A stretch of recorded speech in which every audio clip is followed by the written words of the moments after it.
Echidna's tea party was probably the most important event from this episode. While I do believe that they did a great job adapting it, I think they could have done a bit more to explain what exactly was going on. In the novels, Subaru actually asked a few noteworthy questions and got some interesting answers in return. So, as we go through today's cut content, we'll learn more about who this Witch of Greed really is and why she invited Subaru to her tea party. Aside from that though, Episode 3 also skipped some of the most important details regarding Sanctuary so far. There was a whole bunch of cut scenes regarding Frederica's suspected involvement with everyone's captivity, plus the introduction of a brand new character who should have been revealed towards the end. In addition to all of that, there was also the exclusion of an entire group within Sanctuary that seeks to do harm to Amelia. These were fairly important topics that should have been included in this episode. So let's continue our cut content series and take a look at what exactly we missed out on. Before we get into the cut content though, this video is sponsored by Surfshark, my personal go-to VPN for when I'm trying to bypass region-blocked anime on Netflix. You'd be surprised by how many more anime there are in places like Singapore and Thailand. So by using surfshark.deal/AniNews, you can now get 85% off a 2-year plan plus an additional 3 free months, providing all your devices with one of the most secure VPNs on the market, complete with their numerous features. The one that I personally use the most is the Clean Web tool, which clears your browser of all ads, trackers, and malware. But there's also other things like the camouflage mode, which hides all your usage from your internet provider, or even the hack lock, which gives you real-time alerts of when your data may be compromised. And there's plenty more that goes towards keeping your location and sensitive data safe. So if you're interested in a more secure and versatile online experience, then go ahead and use surfshark.deal/AniNews or the link in the description to get that 85% discount today. Now, let's get back to the video. Episode 28, The Long-Awaited Reunion, covering Chapter 2 to Chapter 3 of Volume 10 of the light novel. Because Subaru had experienced death numerous times before, he felt that he had gained a fairly keen sense for danger. It wasn't so strong that it would prevent him from dying more often, but it did grant him a certain level of awareness while in situations like this one.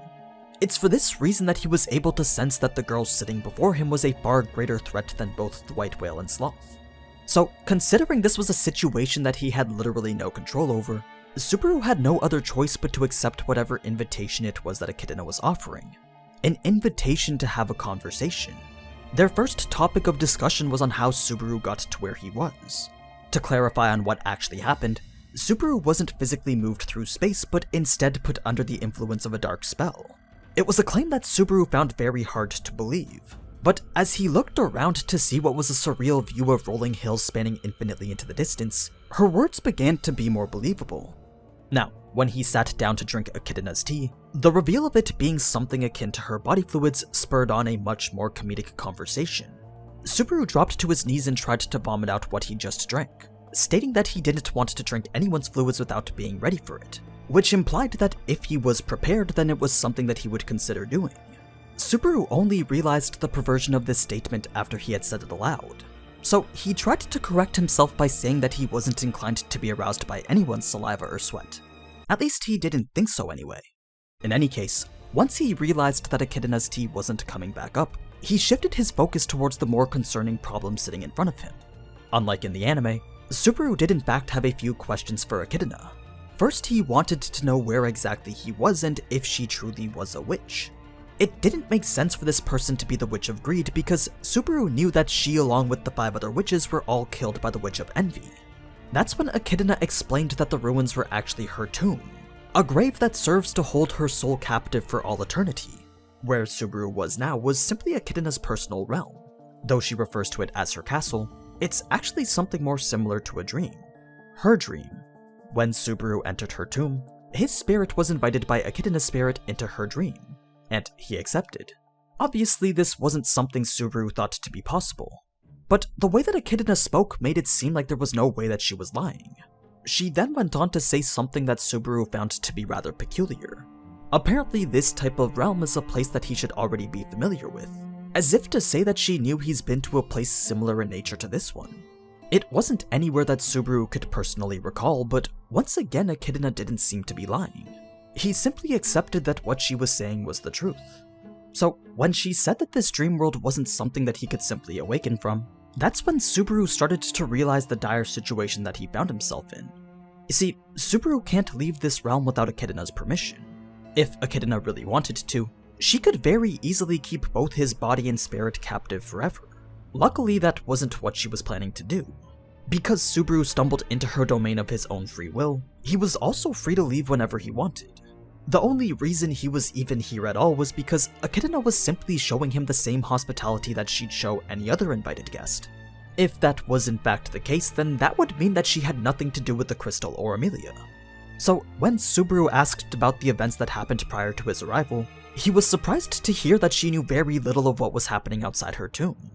It wasn't the answer Subaru was looking for, but because there was no way of confirming it, there wasn't really much else that he could do.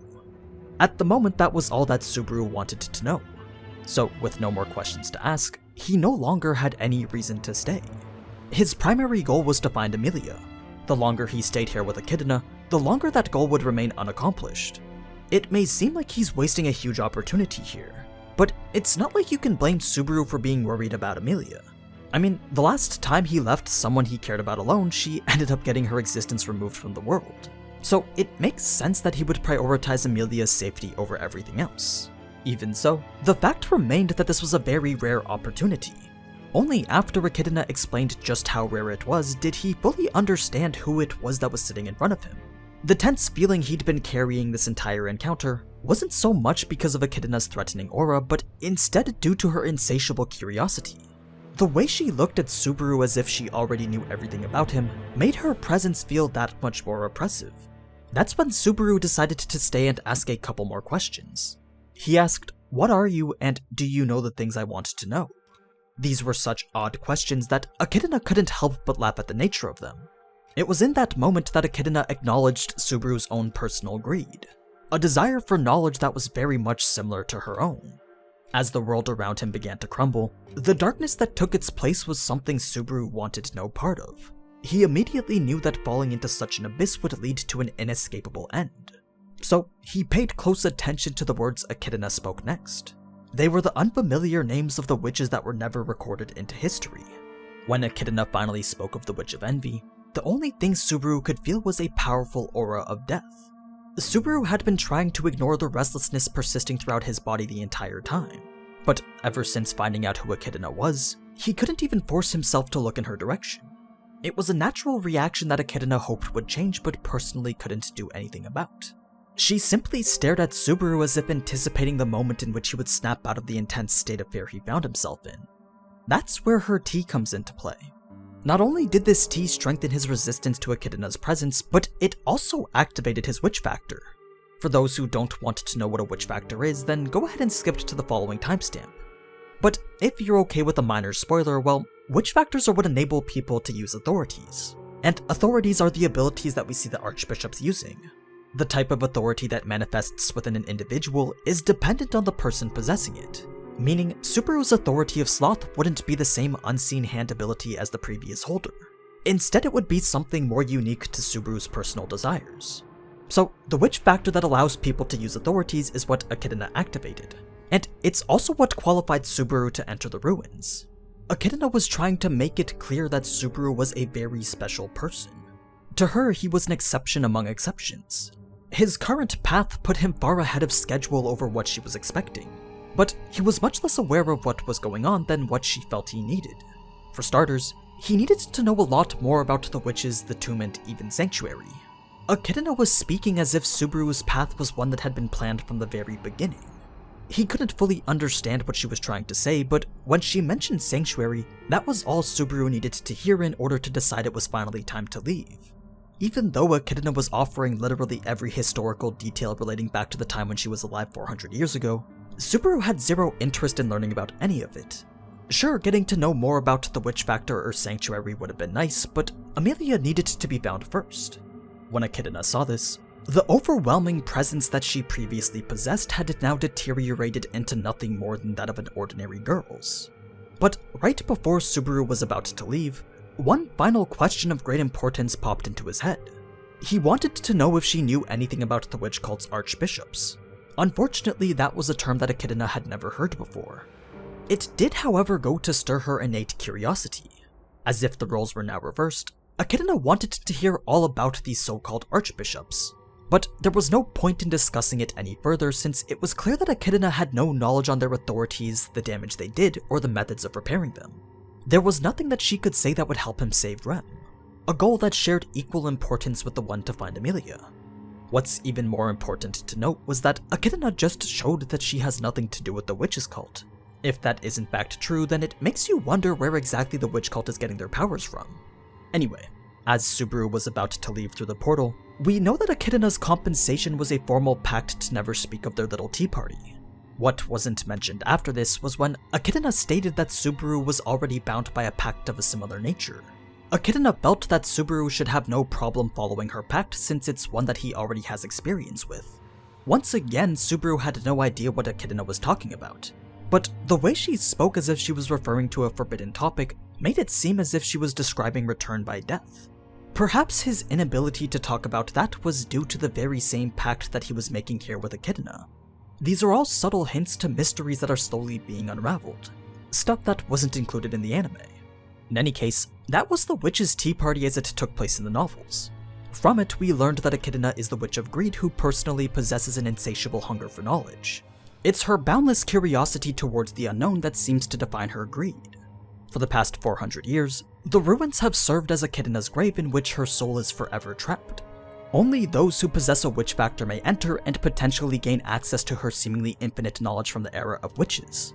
Learning anything else isn't something she can offer since she doesn't seem to know much about the current period, which is rather weird considering that she seems to know almost everything about Subaru.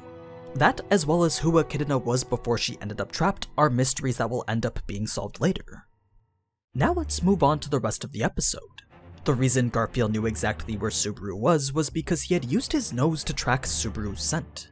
He wasn't tracking the smell that everyone typically attributes to the witch, but instead a normal one that Garfiel wasn't familiar with. That's how he knew there were outsiders within Sanctuary. You see, Garfiel is a demi-human related by blood to Frederica, so it makes sense that his physical strength and senses are much better than the average person. Now, while in the carriage on the way to Sanctuary, we got to learn a bit more about Garfiel and Frederica's relationship. The two didn't seem to get along too well. Any sort of conversation that brought up Frederica's name just made Garfiel want to disregard it as quickly as possible. It was clear that he didn't want anything to do with her. And based on the way that Frederica spoke about Garfiel, that seemed to be the case for her as well. The two of them were just living in their own separate worlds. Garfiel then shifted the topic to the place known as Sanctuary. While talking about it, he referred to it once as the Tomb of the Witch of Greed. This was a term that neither Otto nor Subaru had ever heard before. In fact, Subaru didn't even know that other witches aside from the Witch of Envy existed at all, likely due to a side effect from the pact that he made with Echidna. So Garfiel went on to explain how Envy supposedly killed all the other witches by eating them. Because there wasn't much left with regards to historical records on the matter, no one is actually really sure how they died. What they do know for sure though is that after Envy was the only witch left, the world was led into a state of terror like no one had ever seen before. That being the case, the witch cult became devout followers of Envy and Envy alone. They refused to acknowledge the existence of any other witches. Even hearing the mention of any of their names is enough to send the cult on a destructive rampage. To clarify what that meant, Garfiel mentioned a southern city in the Wallachia Empire that started spreading rumors of a different witch. Supposedly a media that previously belonged to her had been discovered. Eventually this caused a witch that wasn't Envy to gain prominence in the area, something that the witch cult wouldn't allow. Even though this city was one of the most fortified in Wallachia, a single archbishop was all that was needed to destroy it, all because of these newly spread rumors of heresy. Sure enough, the city and all its people were completely wiped out.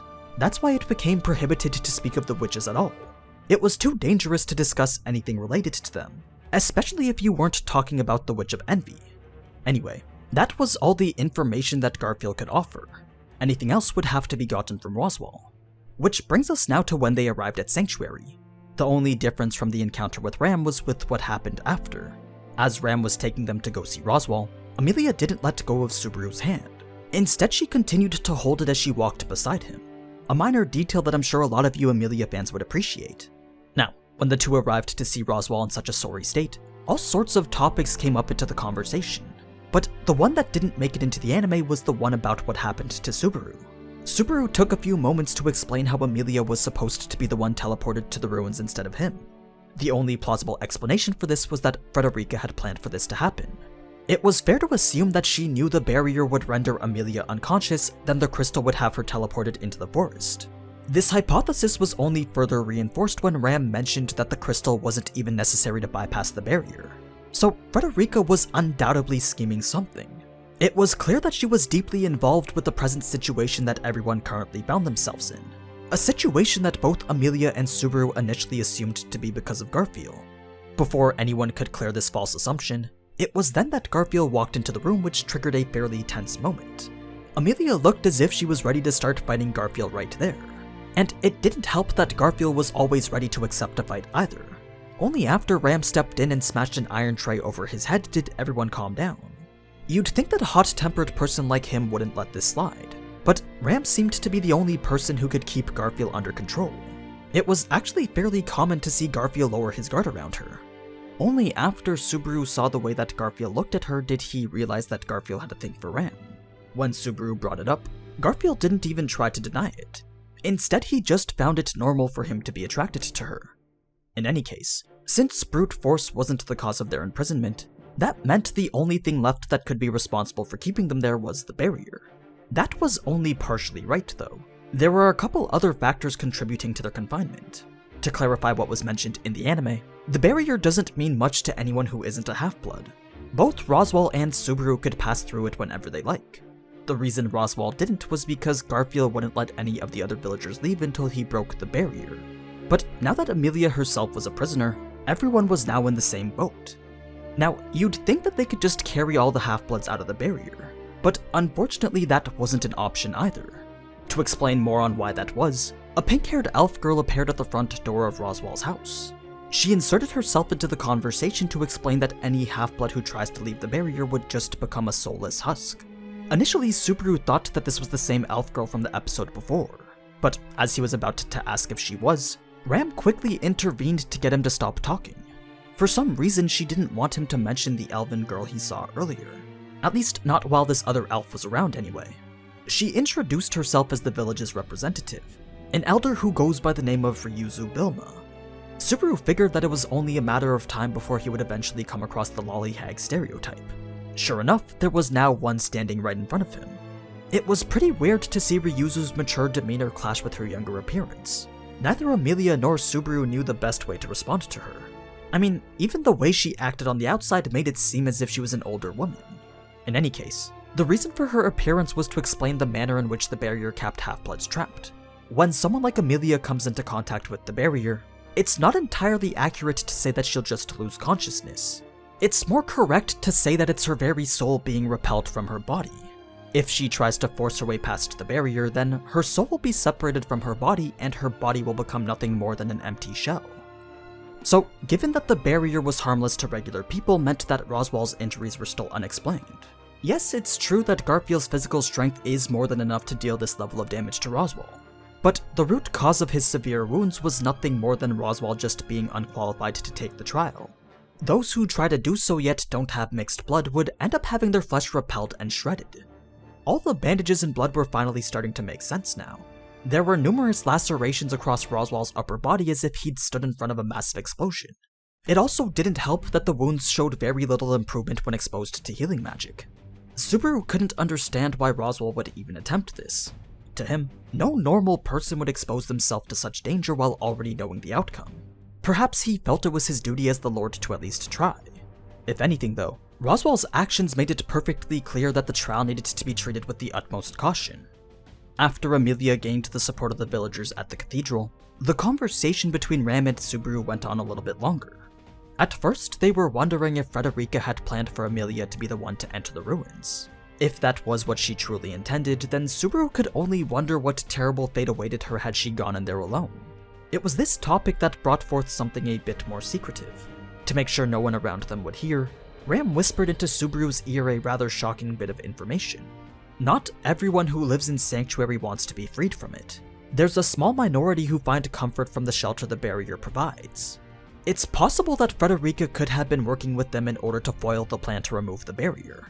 Just the possibility of that being the case made Subaru worried that perhaps he left Rem and Petra in the hands of someone who couldn't be trusted. Fortunately, Ram was confident that Frederica would never go so far as to harm anyone in the mansion. That just wasn't the type of person she was. The main concern needed to be had with those who wanted to prevent Amelia from dispelling the barrier. They would be the ones that would try to harm her. Ram wasn't sure who they were, but the fact remained that they needed to be wary of this so-called anti-liberation faction. In addition to all of this, there was also the concern of the pink-haired elf that looked exactly like Ryuzu. Subaru wanted to know why she was being kept hidden. Unfortunately, that wasn't something Ram was allowed to answer yet. As night began to fall, the time for Amelia's trial drew closer. It was necessary to have several witnesses during such an event. So Garfiel and Ryuzu were there to represent Sanctuary. Ram was there as Roswell's proxy, and Subaru was there as Amelia's retainer. When Amelia entered the ruins, Subaru turned to both Ryuzu and Garfiel to ask why they'd never attempted the trial themselves. Technically, they were eligible to take the trial, but that didn't mean that they were capable of liberating Sanctuary. You see, both Garfiel and Ryuzu are restrained by a never-ending pact that binds them to this place. This was yet another example of how others treated pacts and oaths with great significance. Even though Subaru found it to be a hindrance, it was a recurring topic that he just couldn't seem to avoid. Anyway, that pretty much brings us to the end of episode 3. There was definitely a lot of stuff worth covering this time. So if you enjoyed learning more about the ReZero story, then be sure to leave a like or comment to show your support. It really does help the video to do better. Now, before I go, I'd like to thank Surfshark once again for sponsoring this video. If you're looking for a highly reliable and secure VPN, then go ahead and use surfshark.deal/AniNews to get 85% off that 2-year plan today. Now, as always, thank you so much for watching, and if you enjoyed this type of anime content, then you already know what to do. So, until next time, ciao!